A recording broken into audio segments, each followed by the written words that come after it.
Vous avez signé un contrat de 30 ans. Vous avez fait confiance à un montant mensuel. Et vous avez tenu parole, mois après mois, sans jamais sauter, sans trop tarder, sans abandonner. Et puis ce jour arrive. Vous payez la dernière échéance. Et vous attendez que le monde change. Mais alors vient le silence. Un silence étrange, vide, pour lequel personne ne vous avait préparé. Parce que personne ne vous dit ce qui se passe vraiment ensuite. La banque n'appelle pas pour vous féliciter. Le notaire n'envoie pas de fleurs. Il n'y a pas de musique qui joue en fond. Vous avez simplement fini. Et alors surgit la question à laquelle très peu de gens savent vraiment répondre. Et maintenant, je vais vous dire ce qui se passe vraiment quand vous soldez votre prêt immobilier. Pas ce que les banques veulent vous faire croire. Pas le conte de fées de quelqu'un qui n'a jamais fini de rembourser. Ce qui change réellement dans vos chiffres, dans votre psychologie et dans votre avenir financier à partir du mois suivant, la dernière échéance. Et il y a une chose sur cette liste que la plupart des gens ne voient pas venir. Elle peut être soit le plus grand tournant de votre vie, soit la deuxième plus grande erreur financière que vous commettrez jamais. Restez avec moi jusqu'à la fin, car ce détail arrive plus loin. Premier point, ce qui change dans vos chiffres immédiatement. Soyons directs. Lorsque vous payez la dernière échéance d'un crédit immobilier, il se produit un changement qui, en termes d'impact financier mensuel, équivaut à recevoir une augmentation de salaire, parfois une importante. Réfléchissez-y. Si vous payez 8 000 € par mois de crédit, votre revenu disponible augmente de 8 000 € par mois. En termes annuels, c'est 96 000 € qui allaient directement à la banque. Il reste donc maintenant avec vous.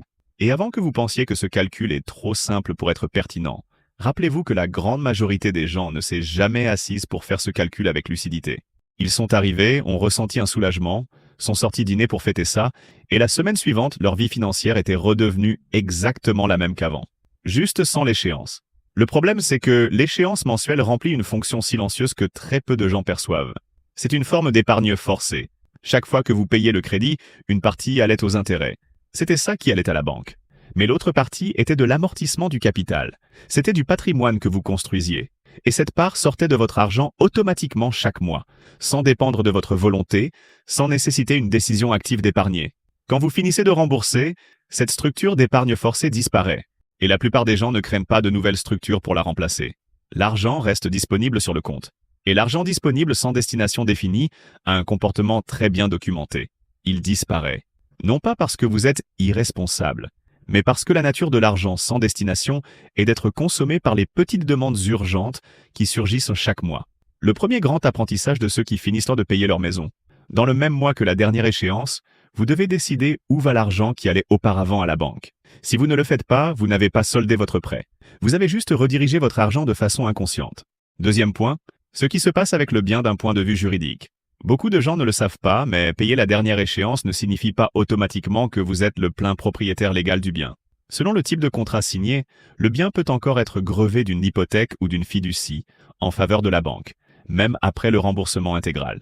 Lorsque vous payez la dernière échéance, vous devez aller à la banque, demander l'attestation de remboursement intégral, apporter ce document au service de publicité foncière ou chez votre notaire, et faire enregistrer la main levée de l'hypothèque ou de la fiducie sûreté.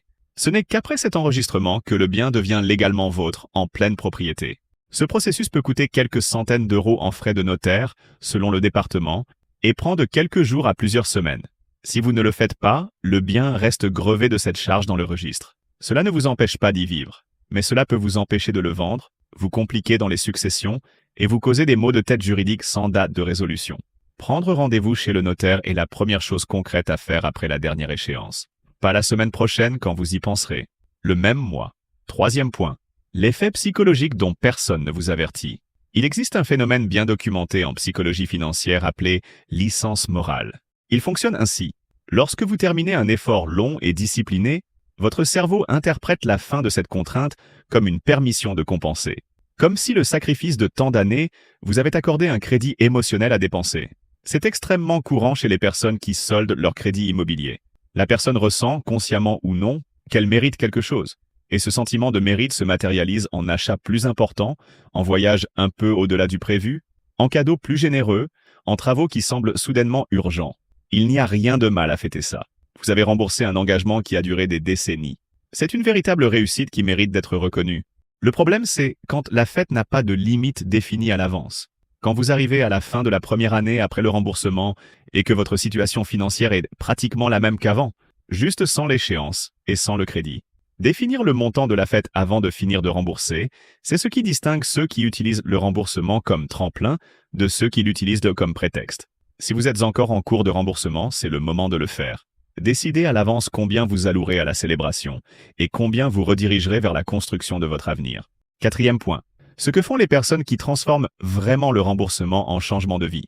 Il existe un schéma parmi les personnes qui sortent d'un crédit immobilier et changent effectivement de niveau financier dans les années suivantes. Ce schéma a deux éléments communs. Le premier, elle traite le montant libéré comme un salaire investi, pas comme de l'argent en plus. C'est une distinction mentale critique. L'acheter argent en plus a une permission émotionnelle différente du salaire investi. L'acheter argent en plus, c'est ce qu'on utilise pour l'imprévu, les loisirs, ce qui se présente. Le salaire investi, c'est ce qui va sur un compte séparé chaque mois automatiquement, avant même d'avoir l'occasion de décider quoi en faire. Le deuxième élément commun, elles n'augmentent pas leur niveau de vie proportionnellement. Quand l'argent disponible augmente soudainement, l'instinct naturel est de laisser le train de vie suivre. Maison plus grande, voiture plus récente, restaurant plus haut de gamme. C'est ce que les économistes appellent l'inflation du mode de vie. Et c'est le principal mécanisme par lequel la plupart des gens qui reçoivent une augmentation de revenus, pour quelque motif que ce soit, n'améliorent pas leur situation financière proportionnellement à l'augmentation. Celles qui transforment le remboursement en vrai changement. Elles maintiennent leur train de vie et redirigent la différence. Et maintenant, je vais vous dire ce que j'ai promis au début. Le détail qui peut être soit le plus grand tournant de votre vie, soit la deuxième plus grande erreur financière après avoir soldé votre crédit. Quand vous finissez de payer votre maison, vous avez presque inévitablement un actif de valeur significative. La maison remboursée vaut quelque chose. Et à un moment donné, vous recevrez une proposition d'utiliser cet actif comme garantie pour un prêt. La banque vous proposera un crédit hypothécaire rechargeable. Le taux semblera intéressant. Le plafond sera élevé. Le conseiller vous expliquera que c'est la façon la plus intelligente de valoriser le patrimoine que vous avez construit. Ce produit s'appelle un prêt hypothécaire ou crédit adossé à un bien immobilier.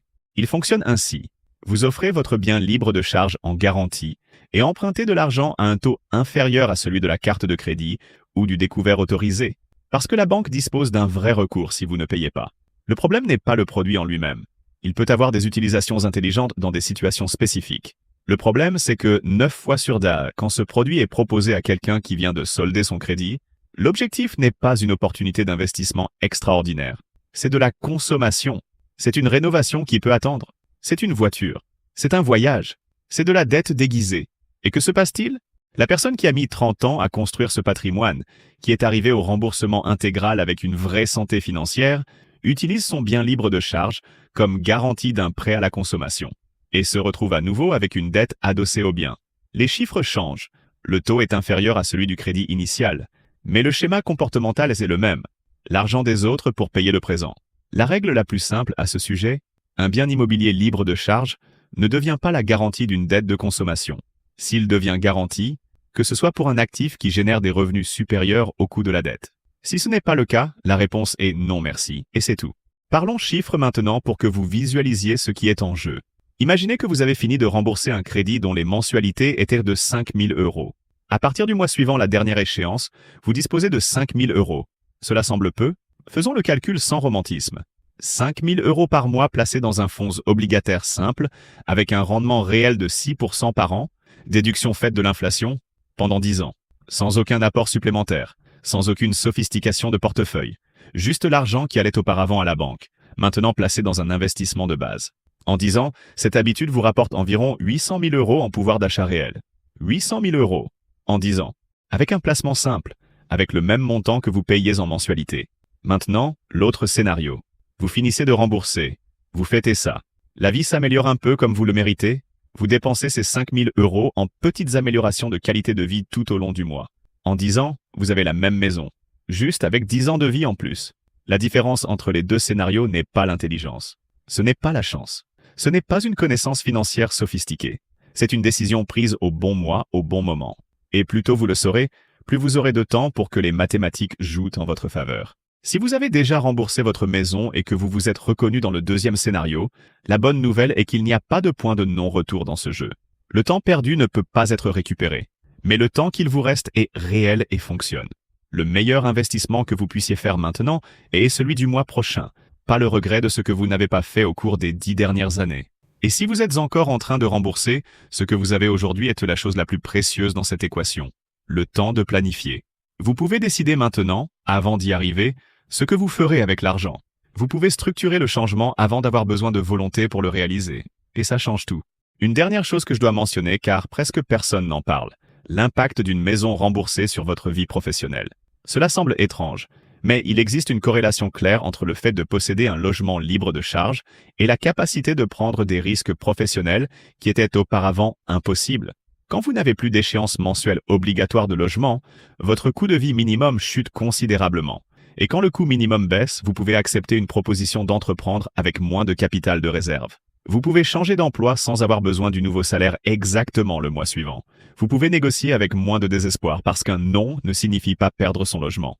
La maison remboursée est une forme de liberté qui va bien au-delà du bien immobilier. Elle élargit l'espace de décision de toute votre vie. Chaque mois sans mensualité de logement est un mois où vous décidez d'où vient et où va votre argent avec beaucoup plus d'autonomie. Ce que vous avez construit au fil de 30 ans n'est pas seulement un toit. C'est une architecture des possibles qui commence exactement le mois où vous payez la dernière échéance.